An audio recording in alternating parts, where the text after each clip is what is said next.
Good morning, everybody.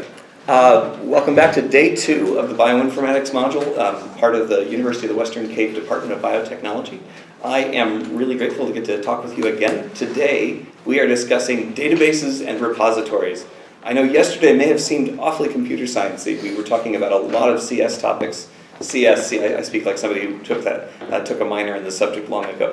That's how it happened. But today, we're going to start talking about scaling up our data collections, up well beyond an individual file, how individual spectra or letters are encoded, but rather think about really large-scale data storage. So for that, we're going to talk about one of the workhorses of the field, the relational database. And from there, we're going to move on to the subject of repositories. Repositories are these massive data resources, often housed in like national centers for bioinformatics or whatever. Repositories generally specify a particular class of data that they're trying to capture from the scientific record. We're going to start with this complex structure thing. If you're accustomed to thinking of a file as something you make in Microsoft Word, it might seem a little odd to try to develop clear structure around different fields and a specified format for files. So we're going to try to talk about how we can store a complex data structure, this is another one of those computer science terms, in a file that represents that format very closely. From there, we can talk about scaling up. If you're going to store not 15 addresses in your address book, but millions, you really need the ability to do indexing and sorting and so on. And relational databases give us the ability to do this very powerfully. And from there, we'll move on to discuss a set of repositories that are useful in biomolecular data. Specifically, we'll be looking at sequences and sequence variants, transcriptomes, structures, in this case protein structures, and a little bit about proteomes as well, because I love that field. All right. Now, this might look like gobbledygook, but this is considered one of the most legible formats for storing a complex data structure. This is called JSON. As a bit of an old schooler, I still pronounce it JSON, but the young kids today, they say JSON. That's all right. So I want to note that computer scientists, as a rule, like curly braces. You see that? We've got the black curly braces to start the object up at the top, and another black curly brace to end the object at the bottom. It also is making use of these square braces. You see the little red square braces up at the top here and over here? Right, so those square braces are reflecting that there is an array of objects spelled out in that section. And each of the objects within that array of objects, arrays are very much like the vectors we talked about in R yesterday. In this case, instead of having a vector of numbers or a vector of strings, of text, we have a vector of these objects that contain names and percent market shares. So you can see that we have an array called content management systems. Inside that, we have 3 objects, and they have the names WordPress, Joomla, and Drupal. If you're a blogger, those terms probably mean a lot, because these are some of the most widespread systems for writing blogs and storing all your content. So in this case, each of the objects has 2 named fields. One is the name, and the other is the name percent market share. So you can see then that this JSON object is supplying an array in this streamlined format. It's just a way to give definition to this bit of information. You know, it wasn't possible to have each of these objects have the name thing 1 and thing 2. Thing 1 is WordPress, thing 2 is 58.9. You could do that. But I would note that there are some benefits to doing it this way. If you're trying to sort all the objects by percent market share, your code becomes more legible. People are able to interpret what's going on a little more clearly. I would also note that WordPress in this case has double quotes around it, which is to indicate I'm a string. I'm a string of text that is to be kept together. So name is of type string. Percent market share, on the other hand, doesn't have quotes around the number. That's because it's a numeric field, not a string of text. So if you had expressed percent market share as quote 58.9 end quote, and then asked the software, give me all things that have a market share of above 50%, the software wouldn't know what you're talking about, because quote 58.9 end quote is not the same thing as the number 58.9. So I want you to keep that in mind, that we tend to keep a pretty clear division between strings and numbers, or values in that case. Okay. JSON is kind of old. A lot of people back in the very early days of the web were making use of the Netscape web browser. Netscape created JavaScript object notation as a way to transmit information among different web tools. These days, although Netscape is more or less defunct, lots of languages, such as Python, Perl, all of these other languages, have great support for JSON because it's a lightweight format. There's a relative minimum of bulk on this format, and yet you can communicate structured information very readily. You can, of course, follow the URLs at the bottom of these slides if you want more information about each of these. Okay. I think a lot of people at this point have heard of XML. XML should not be a completely unusual format. A lot of people have used its cousin, right? Have used HTML. You know, in HTML, if I have a bit of text that I want to make bold, now if I'm doing this in WordPress, I just highlight the text and click the B button at the top, right? But what happens in HTML is that the software says, this block of text is supposed to be in bold. I'm going to put a bracket B in front of it and a bracket /B at the end of it, which is to demarcate that section of text as bold text. So that's an example of HTML, the web markup language, the hypertext markup language. XML, being a cousin of it, allows us to structure data transmissions in much the same way. So if you were looking through my CD album, my CD rack, you would probably see that I have a copy of The Very Best of Cat Stevens. Now the title of that album is The Very Best Of. So within XML, we're going to demarcate that by having a title element opening at the before that phrase, and then an end of title element. You can tell it's an end of because it's got that / on it at the end of it. So that's pretty heavy markup here, right? Before, when we were giving the name and percent market share in JSON, we gave them once. Here, we've already doubled the weight of the tagging, that the title has a start element and it has an end element. So that's kind of heavy. I would also note that here we've done more nesting than before. We have a catalog that is comprised of a bunch of CD objects within it. The catalog opens at the top and it closes at the bottom. And within it, it has two different blocks, each labeled CD.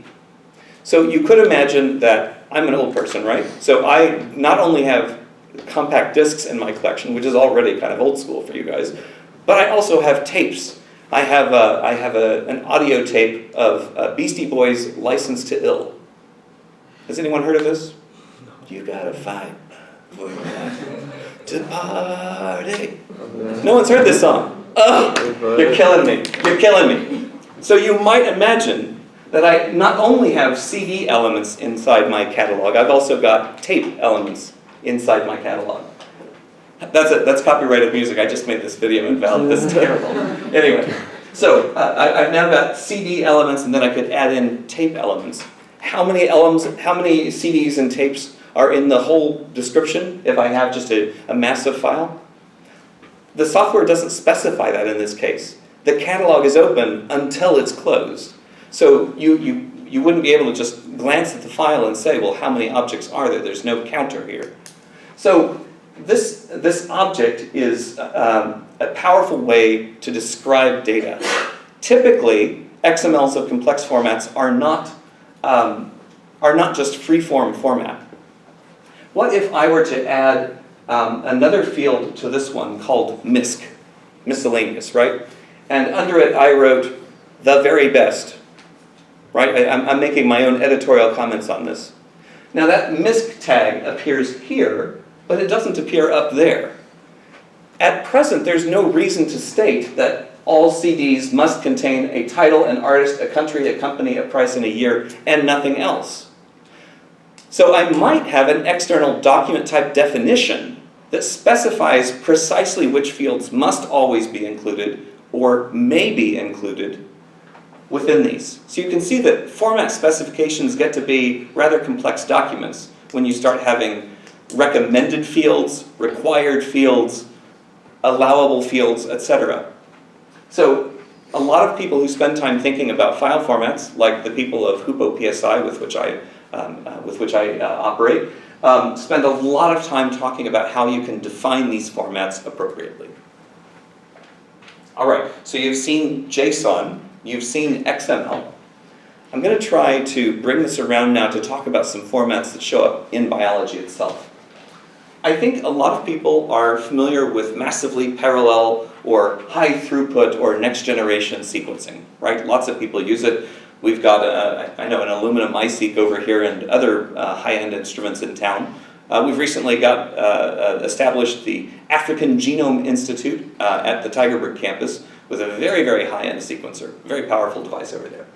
You can use that, incidentally, in your project, so long as there's funding to pay for it.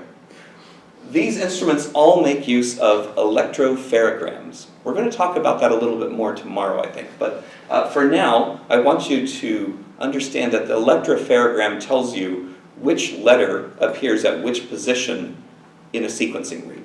So if you imagine that green represents C, and red represents G, and black represents A, and blue represents T, you could read a sequence, you could base call this electropherogram to say that, I've already figured out which letters I assigned to which colors, but that's a C, A, T, T, C, etc. You could read this by saying which peaks appear in what order.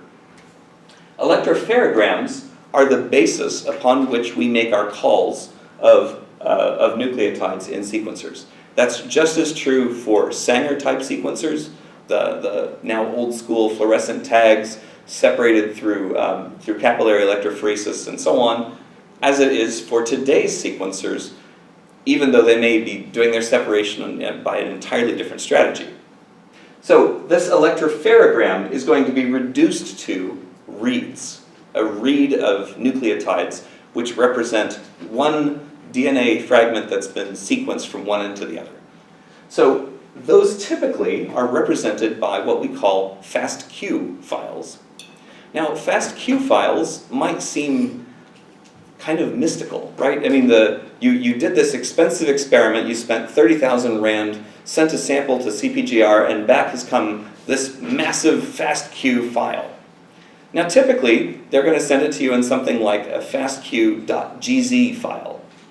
What do you infer about the file from the extension gz? What's that? No, I think I heard it. It's compressed, right. So one of the first things you would want to do if you wanted to page through the file is to unzip the thing. Now, although Windows 10 by itself can't just unzip the file, you can easily download something like 7-zip that'll unzip it in a hurry. The next thing you're going to notice about these files, though, is that they're really bloody big. I mean, a gigabyte is not a big sequencing read experiment, right? So what we have then is a massive, truly massive text file that has these blobs of text that represent not only base calls, which is to say the letters that make up the read, but also Phred quality scores. So I would note then that although we would love to capture the electropherograms, which have all this information for assessing the quality of that sequence, instead, what we are actually receiving from the sequencing facility is the base calls made from them and the quality scores derived from them. And one of the chief reasons is that electropherograms are big. If you are communicating an individual base as 1 byte in the text file, using ASCII, for example, you can then imagine that every letter that was sequenced from any read in that file is going to take up 1 byte. Each read, if it's, say, 50 nucleotides, will be 50 bytes. The quality scores are also written in something like ASCII format, which is a little odd. We'll talk about that tomorrow. But that will also be another 50 bytes. If you have several million of these reads in the file, obviously it's going to be a very long text file. So fast queues are not particularly efficient in the way that they allow access. If you wanted to find any read in this file that matched this 10 or 20 nucleotide sequence, you would have to look through every entry in the file to determine if it's there. So making indexes of these things becomes necessary before we can really quickly address the information found in a fast queue.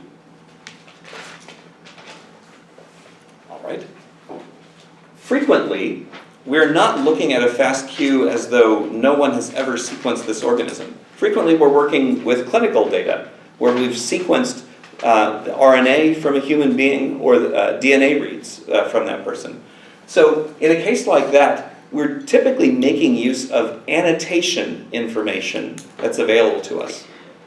The human genome is something like 3 billion base pairs. It's big. The number of locations within the human genome associated with protein coding genes, on the other hand, is relatively compact. We only have something like 20,000 protein coding genes in the whole human genome, and they're not massive in size. They have a lot of empty space in them, in fact. So, one of the things that we frequently do is to map all of these reads to some reference to say, this is the set of transcripts known to exist for humans. Which of these have been identified and by how much experimentally in this experiment? So something like that is no longer treating each read as its own thing with no index to it all. Instead, we're aligning all of these reads we've produced to the reference that we have for the species. And typically, that's written as either a SAM or BAM file. Now, at first, writing alignments was a relatively small task because the sequencers weren't kicking out so much data. And so initially, the sequence alignment map was created in a text file format.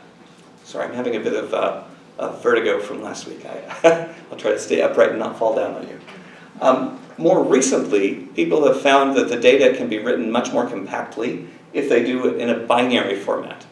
So a SAM file is something that you could page through in a text editor. But a BAM file is not. It's written in a binary format instead. So we see that this evolution has taken place over time.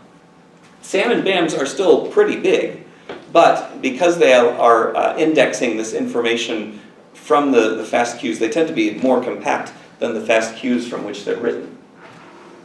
Frequently, we don't care about all the sequences we produced that matched perfectly to the reference human genome. Frequently, what we're looking for is something like a mutation hunt. So for something like that, we might want to visualize how this reference differs from a canonical reference annotation for the genome.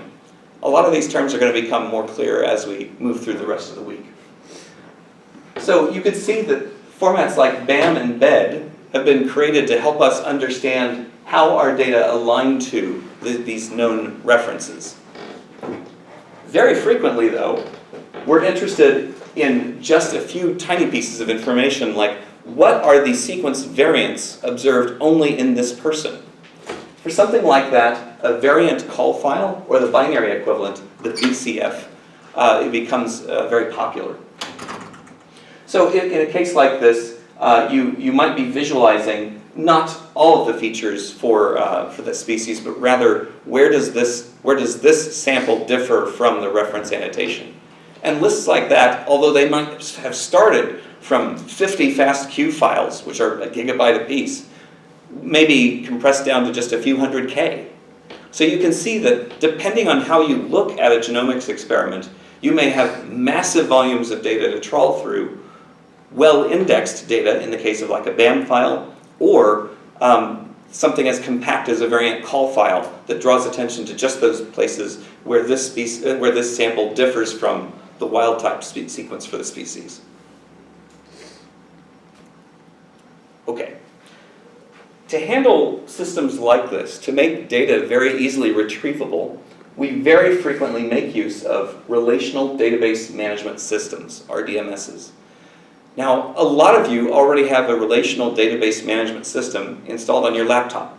If you installed Office, the rather complete version of Office, then you probably have Microsoft Access on your laptop already. Microsoft Access is a very standard tool, and yet we frequently find that people feel intimidated by Access and opt to store data in Excel that more rightly should be in a database. So I'm going to try to demystify some aspects of of relational databases for you. First off, they're older than I am.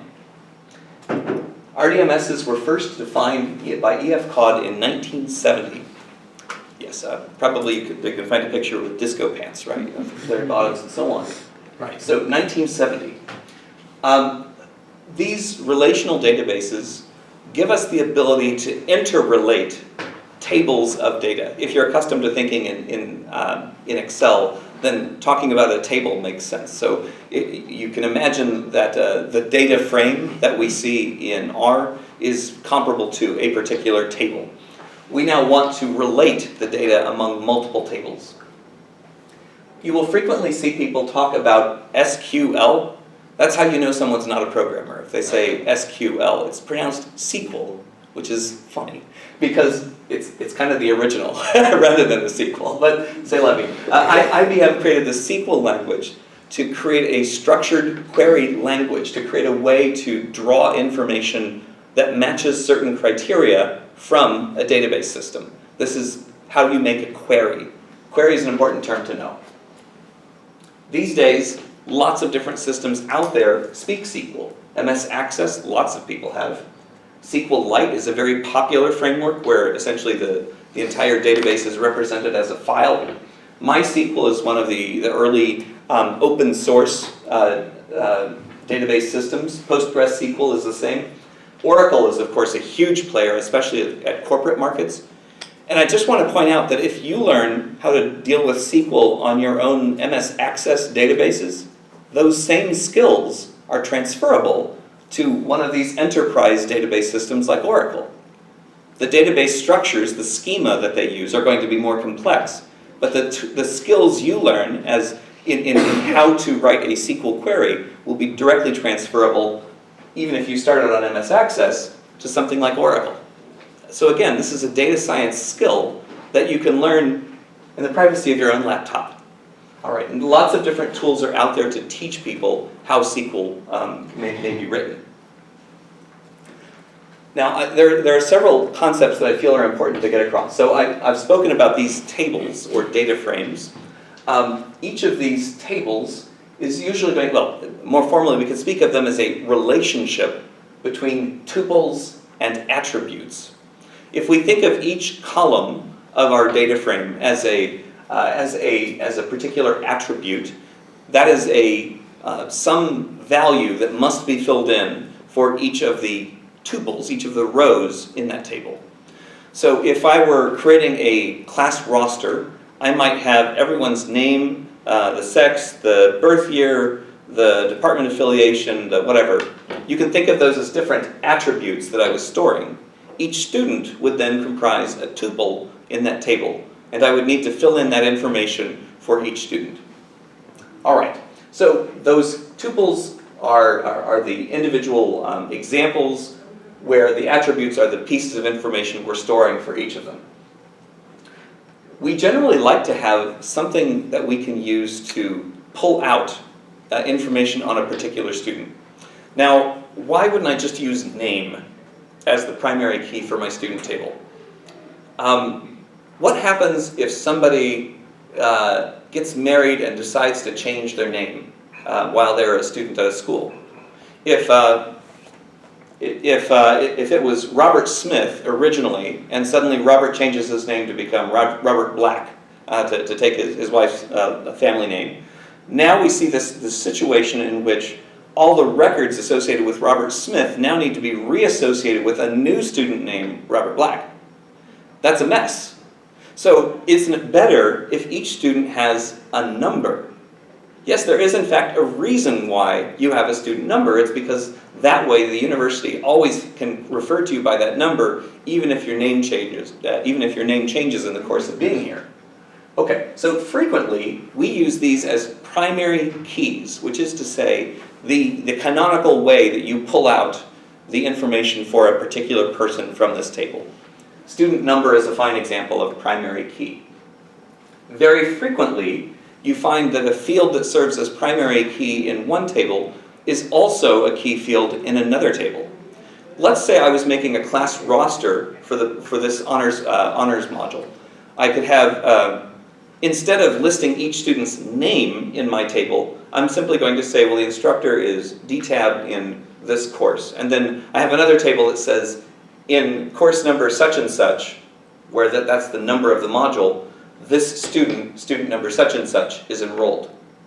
So you can then say, out of all the modules that David Tabb is teaching, who are the students signed up for each of the modules sorted by the module in which they're signed up? You can do that through a join and a query. We're going to talk about these. So these keys are our fast way to make a relationship among different tables so that the information is aligned on that particular field. So to use the example that I just gave, I have a table that says, in this course, these student numbers are enrolled. But I want to make a class listing that's friendly, so I can provide it to Dave to say, these are the students you're going to see. Giving me a list of student numbers is not actually very informative. So if instead I do a join from the set of student numbers enrolled in my class to the roster of all students at UWC, I can join that so that all the students whose numbers appear in this table get their names kicked into a report. That's a join and query. So these joins give us the ability to relate information across tables. Now frequently, we find that our tables form a rather complex schema for a database. I would note that in some cases, we have one-to-one relationships. This table doesn't actually feature any of those. Here we have things like different people that this business has contacted. So I could write in their full name, their salutation, their job title, their cell number is going to go in there as well, I'm pretty sure. We have different companies that occasionally do business with our business, so I can store information that's company specific. The fact that this table relates to this table is to say, look, we were looking at setting up a contract with this company, but we're not sure who there has done business with us before. I can do a join from this table to this one and discern who is in our contact database that could be our bridge to this company. You see how that works? All right. So these joins give us the ability to relate information. The reason why you see a relationship one to many, I know that looks like an infinity symbol. What they mean is one to multiple. Okay, so here we have one company that may be associated with multiple contacts. An individual contact may have been in contact with our company multiple times. So, you know, I need a name. Safiso Smith over here has had interactions with our company 5 times over, and I see that all 5 of those contacts with my company have been stored in the history database, but because they all point to the same person in the contacts database, I can ask questions like, how recently have I contacted this person? What was the most recent interaction we had with this person? So that's very powerful. All right. So there are several kind of complex ways that we can do these interactions. I've already mentioned these terms before, so I'm going to start by saying that the indexes, the keys that we use, are very frequently unique values that allow us to discern which item from this table relates to which items from this table. Those are indexes. An inner join is something that we described just a moment ago. If I'm trying to make a roster for Dave Tabb of all the students he's going to have in his class, I don't want to give him the list of all students at UWC and just put a star by the ones in his class. That's way too bulky. It's much more straightforward if I show only those student records that are associated with the module he's going to teach, right? That's something that comes about by aligning on a field that these two tables have in common. These are the student numbers in Dave's course. These are the student numbers related to the names that they've got. A query is something that creates this kind of join and then returns the records that correspond to certain criteria. This is an example of a SQL statement. So I have 4 fields that I want to return. I have IDs, I have names, I have amounts, and I have dates. I want to create a table that reports those 4 fields from a join. So I'm creating an inner join between orders and customers. You see that? So maybe I'm running an e-business. I have some number of customers. I've sold items to all of them. I now want to pull out the ID, the name, the amount, and the date from this connection between the order history and the customers, but I'm going to require, I'm going to specify that the ID field in customers is the same, has to be identical in value with the customer ID stored in the orders database. You see how that works? So if a customer has ordered from us in the past, they show up in the customers table. If they when they actually place an order, it goes in the orders database. What we're going to have here is a one-to-many relationship, meaning that ideally our customers come to us again and again and they place multiple orders. So I can then create a report that relates their names, drawn from this table, with the amounts and the order dates from this table. This stuff goes on all the time.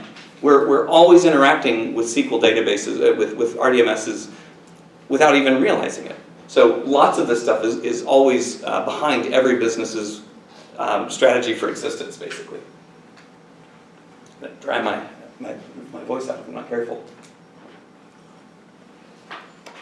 Now this topic is kind of a complex one, but I want to try to explain why database normalization is so critical. There are good ways and there are bad ways to create relational databases. The principles of normalization help us to avoid particular classes of problems that can occur. I want you to imagine that I am creating the information system for a new university and I've never seen database systems before in my life. So let's imagine that I'm working off of an Excel table that looks like this. I have a student ID number, I have a student name, I have a city where that student lives, and I have some subject that they're set up for. Now, Adam is an overachiever, and so Adam has not only decided to major in biology, but also major in physics. That's rough. Those biophysics people, you've got to take them seriously. But there's a problem here, right? What if I need to update information? Adam has decided to move from Durbanville to Belleville to be closer to where the action is. So the student has now moved to Belleville, so I could make the mistake of going through my Excel table and looking for the first record matching Adam, scratch out Durbanville, and write Belleville instead. But now there's a problem. I've created an update anomaly. So sorry, this is actually well, it doesn't matter. By doing that, I've missed the fact that Adam shows up under 2 different subjects, and I've updated one of those fields without updating the other. You see why it's powerful to have students and addresses separate from what courses they're signed up for. Okay, insertion anomalies. It might be that a new student will bring in Sapiso again, right? So Sapiso is signed up, we're going to add a new row for Sapiso, and Sapiso is able to tell us that she lives in Pero. We are able to assign a student number, that's all great, but Sapiso is a very new student. She hasn't picked what she's going to major in, what subject she's going to take. So for the moment, my table has this void there for Sapiso. So that's an awkward point. That's an insertion anomaly. We may not have all the information we need yet. If the association of student with subject were stored in a different table, I wouldn't have that kind of problem. Likewise, what happens if Alex decides to drop maths? Right, so Alex was signed up for maths. We knew that this Alex was living in Belleville. but now we scratch out maths, we might make the mistake that we erase the entire row, and now Alex is no longer a student here. That's awkward and strange too. So having a database that's normalized, separating the information into different tables, makes it much more robust against this type of anomaly. All right. So repositories are these massive database systems, frequently those that meet minimum information standards to describe all of these profound data sets that have been published in biotechnology over time.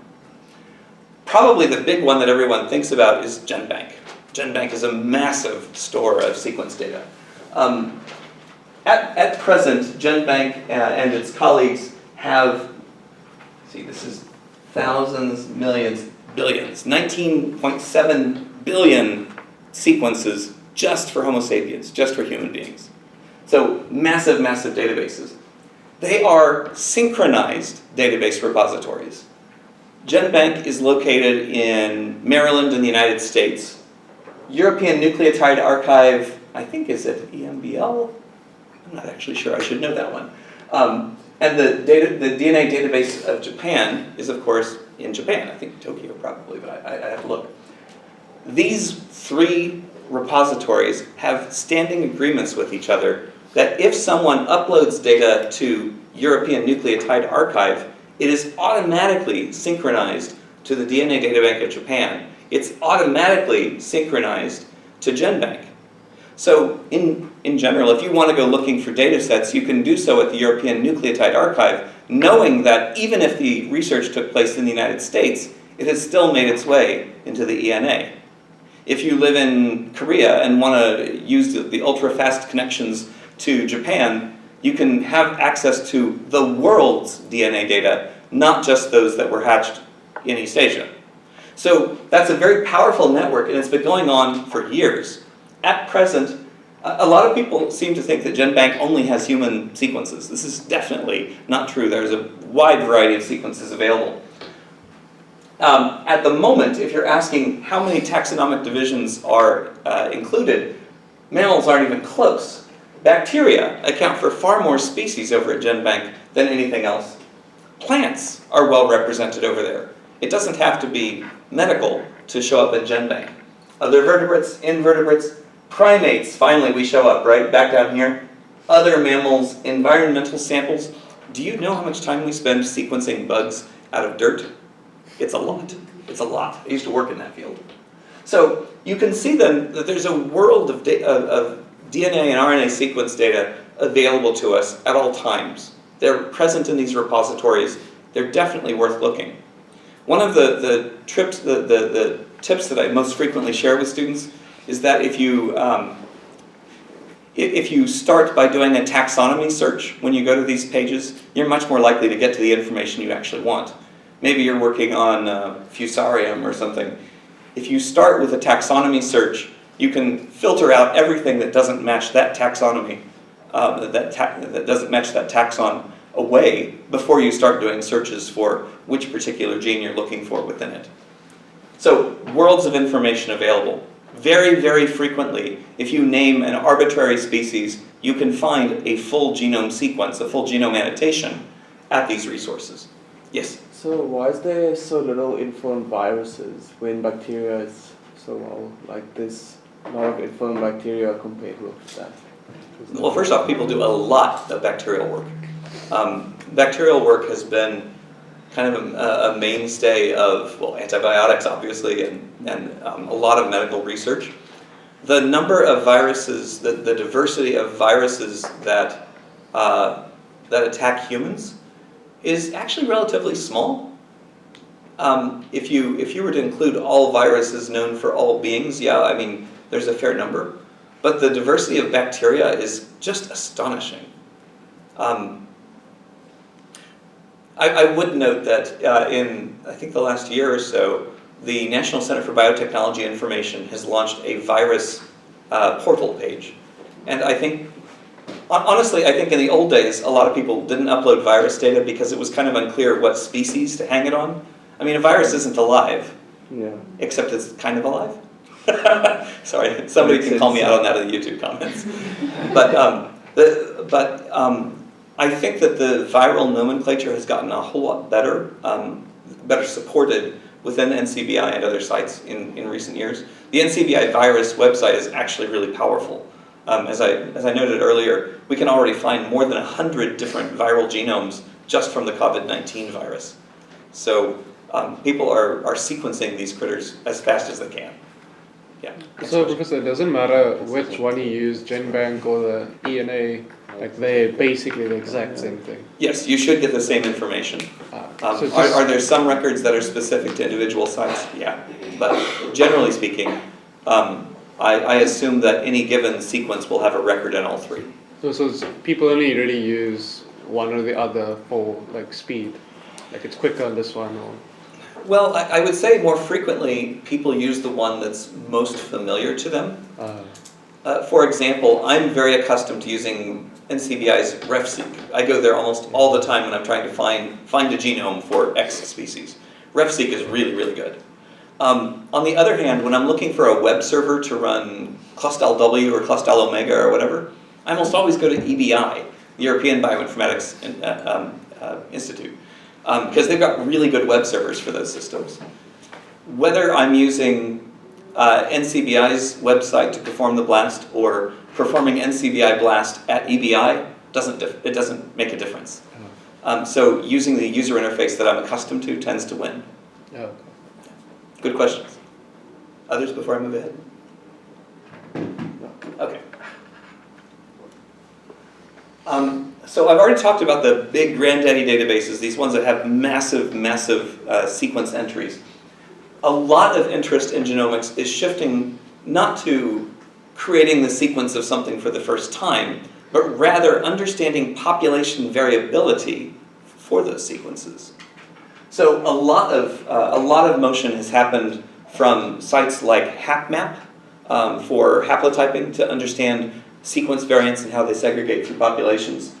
A lot of shift has happened now towards the 1,000 Genomes Project Consortium. You can get massive amounts of data from that now, sequencing people from populations all over the Earth. I want to draw a little attention to this bottom left graph, if I might. This is one of the things that's magical about being in Africa if you're a biotechnologist. A friend of mine was trying to explain this to me back when I was at Vanderbilt many, many years ago, and I was like, that couldn't possibly be accurate, but it's true.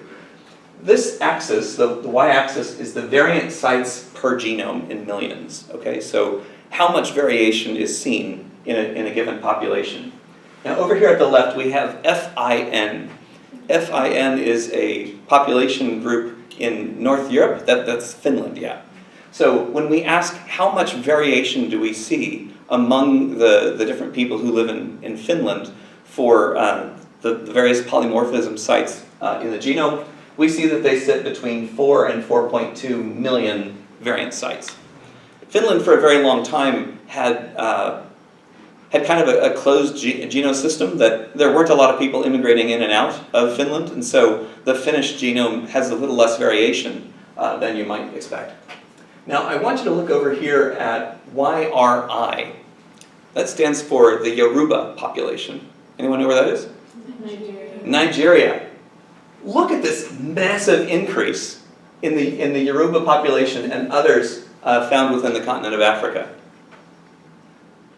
Africa has a much, much greater pool of genetic diversity than anywhere else on Earth. Humanity evolved here.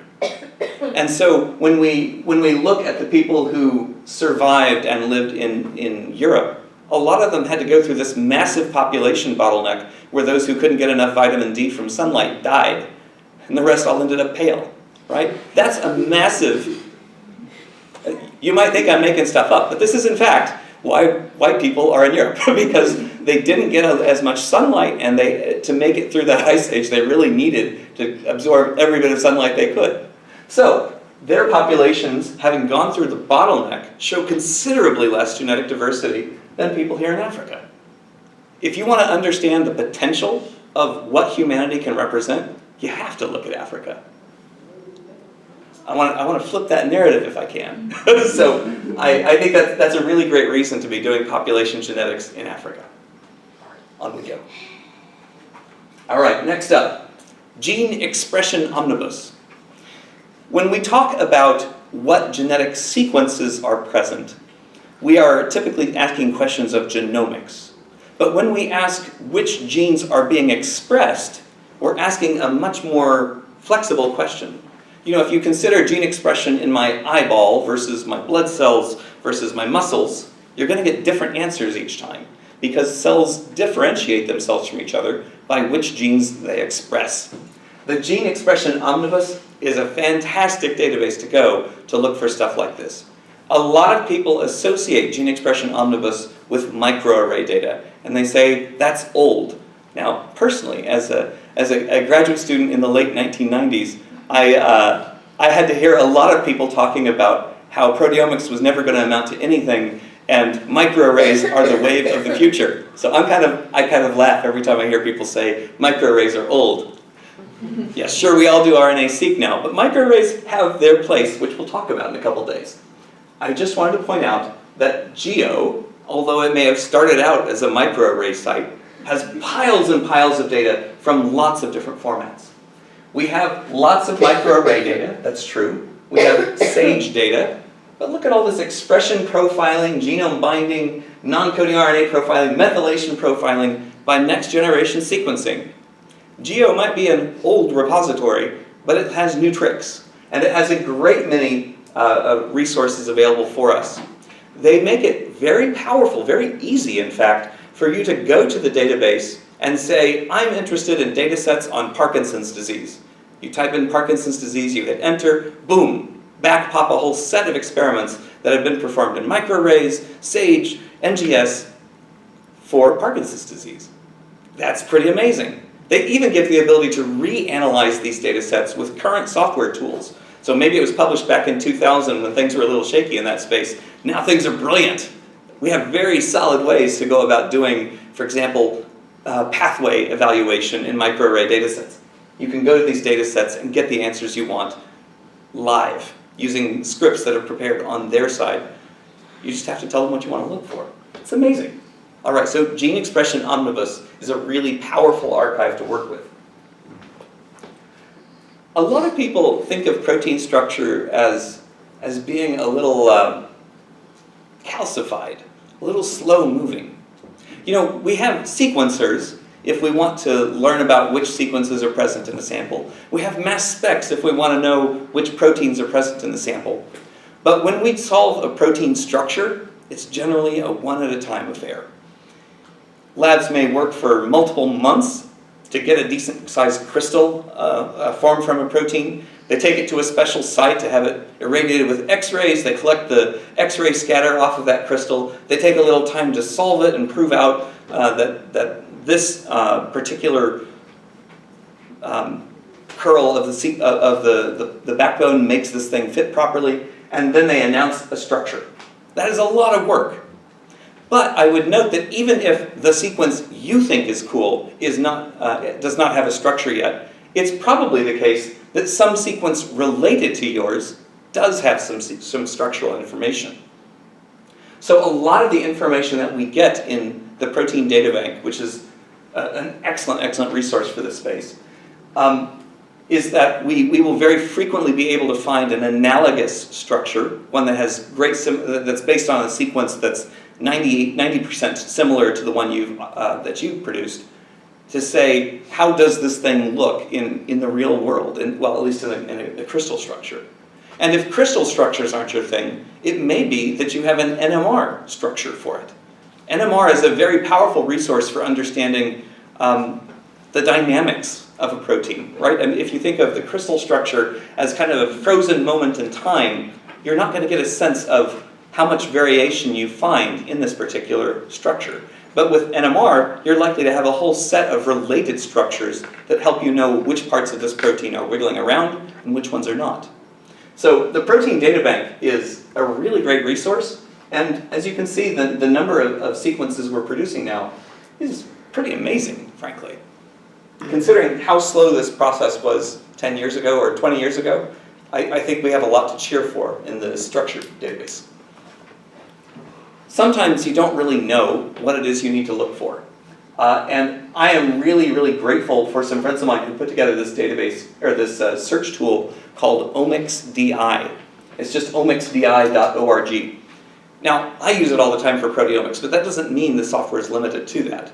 If you just go to omicsdi.org and enter some disease of interest or some gene of interest, you're going to get back all kinds of information about publications in that space linked with public data that you can download and rework yourself. So if you are unsure what's been done in a particular species, type in the organism, hit go, and off you go. Now you'll have a list of what's available in public archives. This is particularly powerful in connecting with data from ProteomeXchange. These days, publishing proteomics data almost always requires that the raw data be made available. That's not always been true, but it seems very clear now that if you want to publish a proteomics paper, you must make the raw data available. That's almost always via ProteomeXchange. So OmicsDI is a really great way to just go poke into that archive and say, who has looked at the proteomics in this space? Well, if I'm trying to plan an experiment and I'm trying to decide, do I want to pay for fractionation or is a 1D run okay? I'm quite likely to look at data sets that have been published previously in that space to see how much better the result can get between those two scenarios. Spreadsheets are great, but if you try to get by on Excel alone, you're going to miss out on a lot of the richness that's available for better ways to structure data. Databases, relational databases, are a very powerful format. Learning how to interact with them sensibly is a good strategy. Many of you already have Microsoft Access installed, and there's probably a pretty good way to build a set of tables in a schema that will represent your thoughts well. Supporting your experimental data with those published to repositories makes your manuscript stronger. This is a point that I think many scientists miss. They say, if I didn't produce the data, I shouldn't include them in my paper. But in fact, lots of people have published data sets in related problems before you. If you point to their data by citing the paper and giving the accession number from which you downloaded it from the repository, you can ask how your data compared to prior data that's been published in this space. It makes you look like a more informed paper writer and helps to breathe new significance into the work that you're trying to publish. It's a great opportunity, and if I can help you as a class find data sets that have been previously published that you can leverage in writing up your work, I'm glad to help you with that.